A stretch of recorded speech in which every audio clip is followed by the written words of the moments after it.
This is a continuation of our reading of John Calvin's Institutes of the Christian Religion. Number 10. By the knowledge thus acquired, we ought not only to be stimulated to worship God, but also aroused and elevated to the hope of future life. For observing that the manifestations which the Lord gives both of his mercy and severity are only begun and incomplete, we ought to infer that these are doubtless only a prelude to higher manifestations of which the full display is reserved for another state. Conversely, when we see the righteous brought into affliction by the ungodly, assailed with injuries, overwhelmed with calumnies, and lacerated by insult and contumely, while, on the contrary, the wicked flourish, prosper, acquire ease and honor, and all these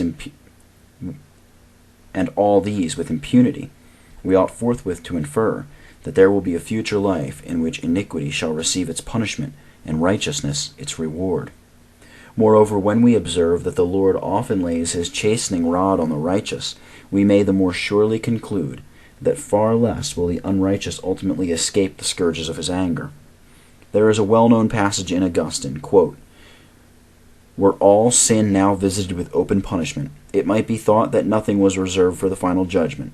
And, on the other hand, were no sin now openly punished, it might be supposed there was no divine providence." Unquote. It must be acknowledged, therefore, that in each of the works of God, and more especially in the whole of them taken together, the divine perfections are delineated as in a picture, and the whole human race thereby invited and allured to acquire the knowledge of God, and, in consequence of this knowledge, true and complete felicity.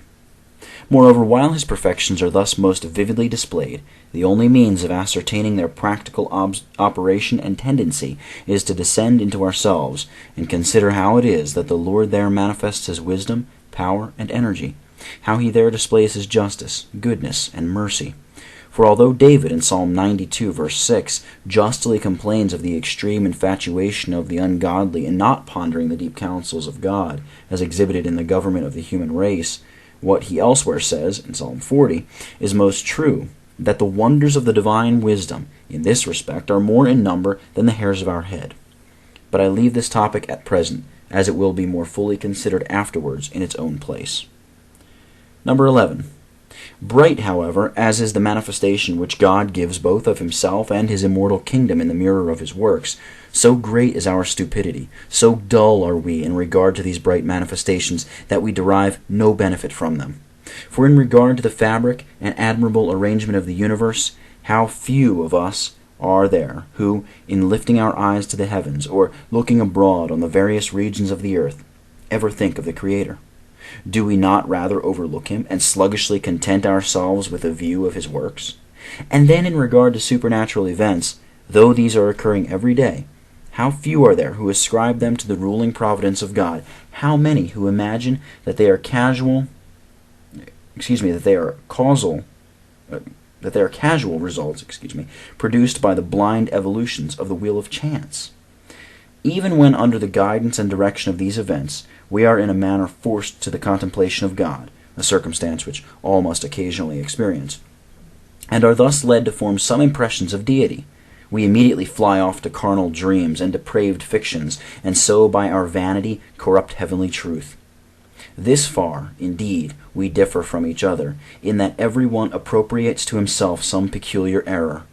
But we are all alike in this, that we substitute monstrous fictions for the one living and true God, a disease not confined to obtuse and vulgar minds, but affecting the noblest and those who, in other respects, are singularly acute.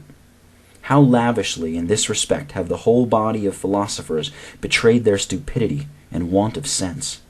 To say nothing of the others whose absurdities are of a still grosser description, how completely does Plato, the soberest and most religious of them all, lose himself in his round globe? What must be the case with the rest, when the leaders, who ought to have set them an example, commit such blunders, and labor under such hallucinations?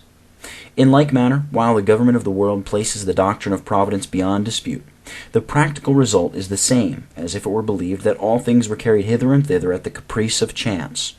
So prone are we to vanity and error. I am still referring to the most distinguished of the philosophers, and not to the common herd, whose madness in profaning the truth of God exceeds all bounds.